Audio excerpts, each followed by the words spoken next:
trust is not something that you're given, it's something that you earn. But that can happen over a relatively quick period if you work at it. In this particular case, I can take zero credit for the growth of the company.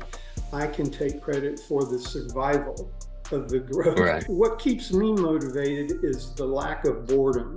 And so being a fractional CFO allows me to continue to see different situations, different companies, different looks. And I feel like I'm always growing. I'm always learning something. And so that's rewarding to me. This is the Bender CFO Podcast, where we empower business owners to gain financial clarity and maximize growth. Hello, everyone. Today, I'm excited to welcome Jim Taubert, CPA, to the Bender CFO Podcast. Jim is a fractional strategic CFO based in Fort Worth, Texas, serving manufacturing and mechanical service businesses across Texas. With deep expertise in profitability, scalability, and working capital, Jim partners with growth-minded companies to bring clarity and momentum to their financial strategy. His core strengths include profitability optimization, forecasting, cash flow management, and system improvement. Among his many wins, Jim has implemented a comprehensive budget for a $30 million manufacturer and guided another through a rapid expansion from $20 million to $75 million in just 3 years. His approach is simple and powerful. Listen, implement, measure, and adjust. Always with a focus on results. So please welcome Jim Taubert to the show. Thanks. Thanks, Shane. Thanks for having me. Yeah, glad you could be on it. And just to let y'all know, we're going to be talking in this series of podcasts with different fractional CFOs.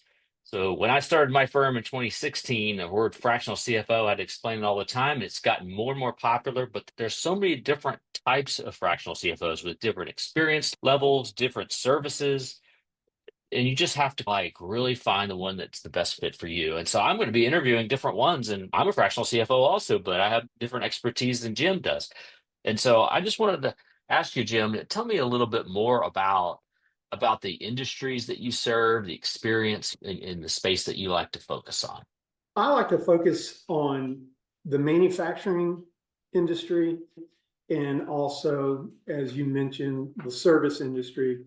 I've done a lot of work in the HVAC and the plumbing service companies and a lot of work in different manufacturing operations. Yeah. So what led you into fractional CFO work? How'd you get started? Many years ago, back in San Antonio, I created a contract CFO program. I didn't know the word fractional back then. And that's where I picked up all my experience with the plumbing and HVAC companies, working with smaller companies, no more than 3 days a month. And the practice just grew. And what it did for me is it eliminated the boredom that can come in the accounting world. I got to see different operations, different perspectives, different ways of doing the same thing. And over the years, I've been able to build a tool belt that I love taking into a new client because I can pick and choose from all my past experiences and find a solution that's right for them. Because really, it's all different. The debits and credits are the same. Net income's the same, revenue's the same, but how you get there is different. Yeah. So tell me a little bit about how you really add value to your clients. I don't know if you pick a specific industry, but what is some of the things that you feel like that when you go into a company, you can immediately add some value? The first thing I typically do is I go through the accounting group. I make sure that everybody's in the right seat, make sure that they have the tools they need to do their job and the knowledge they need to do their job. And once we get that straightened out and in place, then I go straight to the financial statements. And we look at the presentation, the readability. Is it, number one, telling the owner what he or she needs to know to make decisions? We want to make sure the information is correct, accurate, and well presented, and more than anything, timely. Most often I run into situations where the financial statements are 2 or 3 months behind, so they're absolutely of no value. Yeah. So what do you do when they're 2 or 3 months behind? I'm like, what's the process with the accounting team? And obviously, if they have an accounting team, what's causing that issue?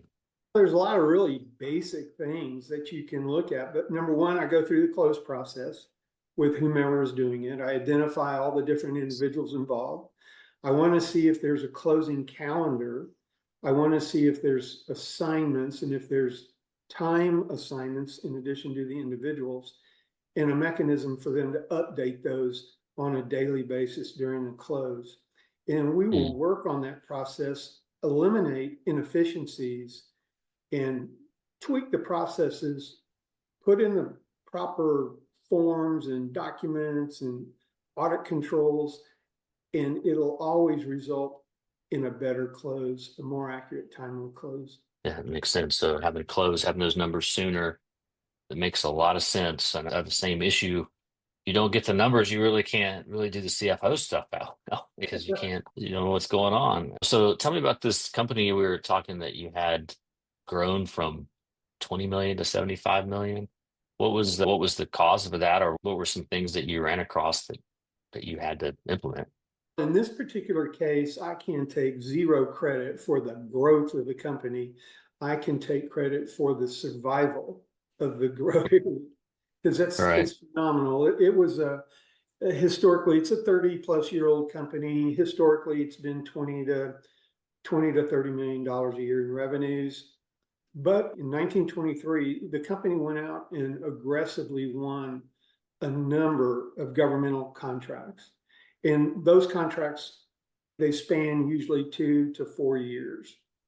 And so the backlog for 25 was phenomenal. It's north of 70 million, really. And the scalability of this project was accomplished because of a partner that we had, an international partner that we had developed over the years. So we didn't have to actually come out of pocket for working capital for new facilities or additional facilities or hire a bunch of new people. That was all handled through our international partner. The other thing that we did that really has helped is we negotiated with our customers for upfront deposits on all material costs. And that totally eliminated the burden on our working capital, our lines of credit, et cetera. Yeah. And it's at zero interest. So, I mean, that Yeah. was probably financially one of the biggest wins. And lastly, I joined this company in 21. And ever since 21, we have been working on learning what gross margins are, and how important gross margins are to the bottom line of the company. And it's a slow learning process, but this company is getting it. And Yeah. we're really making headway. So not only are we experiencing growth, we are experiencing significant higher profits. Yeah, I think it's quite interesting how uneducated or how the gross margin story doesn't seem to have good numbers with that information sometimes, or they can't really make decisions off of it. So in this manufacturing company, are we talking about like materials, labor costs in there? What is the gross margin? Educate people on what you would consider a gross margin. So first of all, we have our revenue, and then we have our cost of goods sold. So our cost of goods sold are going to be comprised of materials, direct labor, indirect labor, and Right. manufacturing overhead, or all the costs that are associated with the manufacturing of that product. Right. Utilities, insurance, depreciation of equipment that's being used for that operation or those operations, et cetera. In order to get some of that, you have to do like allocations or something to allocate Sometimes those you do, expenses. and there's a bunch of different ways you can do it. Some people allocate based on square footage. Some people allocate based on direct labor hours. Some people allocate based on number of employees. And there's not one right answer. And so really it depends on the company and what's going on, what makes most sense financially to look at really what is the profitability on that product. The other thing I'll add is typically companies that manufacture multiple products or even provide multiple services, typically they don't know which one is most profitable. And so when you're looking at any type of growth strategy, you typically want to grow in the area that's going to reap the greatest rewards or profits. So Yeah. it's really important to know your costs, and it's amazing how we don't know our costs. But Right. once we know our costs, the picture becomes much clearer. Yeah. And what kind of manufacturing company is this? What do they manufacture? The one that This company manufactures electronic harnesses in the aerospace industry. They okay. manufacture panels and what they call kits. What would the gross margin be on generally on average for this industry, for this company? The margin, my expectation is we should be able to hit 35 to 40%. Okay. And historically, it's been running closer to 18 to 20. Oh wow. So you see a lot of upside potential there, it sounds like. I absolutely do. And when you get into your cost accounting world and you start looking at your material cost and your material quantities and your price variances and your usage variances and labor cost and labor quantity and labor variances, and all of a sudden it's like, oh, things are costing more than what we thought when we bid the job. So then we have to back into the bid process and Yeah. see how that's working. Yeah. Yeah. I was working on a client recently. Don't have a I don't work too much in the manufacturing space. I have another person working with me on that. But it's interesting. Their margin is averaging, they would like it to be 30%. It's really averaging in the mid 20s. It's not that far off. But just a 1% increase in that gross margin or decrease in materials, decrease in labor is in that case would be like $1 million a year. So you can see how just being able to have ability to see the margin and maybe if they're a manufacturing company and they have longer term projects, being able to adjust along the way could be quite valuable. And you made a really good point there. And that has been an ongoing challenge to keep your hands around that margin during the project. It's the accounting systems, they aren't built to do that. Oftentimes I have a business owner come and say, I want to have a daily P&L. And if you're in the generally accepted accounting principles world, GAAP, there's no way you're going to get a daily P&L of any efficiency because of all the rules and different Right. accounting statements to comply. Right. Yeah, I think a lot of times when they say that, they just want like cash. But then you can't really do that in the manufacturing space because you're doing all kinds of non-cash. It's not quite that simple, right? It is not that simple. It is Yeah. not that simple. Yeah. So tell me, what would you say are some financial or economic trends that you've seen that business owners should be aware of, maybe right recently or anything that comes to mind? The one that jumps off the table is the tariffs that have been Mm, implemented. And I think mhm. everybody's well aware of that. It's certainly something it's not very difficult to measure and evaluate. That's an additional cost that you've got to be able to recover back in your bid or make it up with volume. The McDonald's. Yeah, it seems like that those numbers will just keep changing and it's hard to even know what's happening. But at the end of the day, yeah, I guess you are right. Additional costs will affect margin, which is why you got to keep looking at margin. Yeah. Yeah. What are some pitfalls that you feel like that you should avoid or businesses should avoid that you've come across? An entrepreneur is a very unique personality. It's a very unique individual. It takes a really special person to be a successful entrepreneur. And typically those entrepreneurs they are focused on something totally other than margin, totally other than profit. They focus on cash in the bank and they focus on the product that they're building or the service that they're delivering. So the biggest pitfall in my mind is crossing the hurdle of trust. In other words, if the entrepreneur can embrace what a strategic CFO is telling him, the results will be so much greater and so much faster. But there's a learning curve involved there in gaining that trust of that entrepreneur, because it's not intuitive, it's counterintuitive. It's so important for someone to say, okay, let's look at this different than I've been looking at it the last 25 years. It's not an easy thing to do. Yeah. You mentioned the term strategic, or like you call yourself a fractional strategic CFO. And I feel like, and I mentioned this earlier, like fractional CFOs, there's so many different types. You got some people that kind of do the bookkeeping and accounting, and they'll do some CFO stuff. Then you got people that do financial planning and analysis. I do have a tend to focus a little bit on financial planning and analysis in my work. And then you have the kind of the higher level strategy. You got people who you got some CFOs that are even at the point where they might raise capital or can do raises of some sort. They're interested in that type of work. So there's a large variety and in different industries, from services to manufacturing to medical practice and oil and gas and nonprofit. There's really not a lot of different focuses there.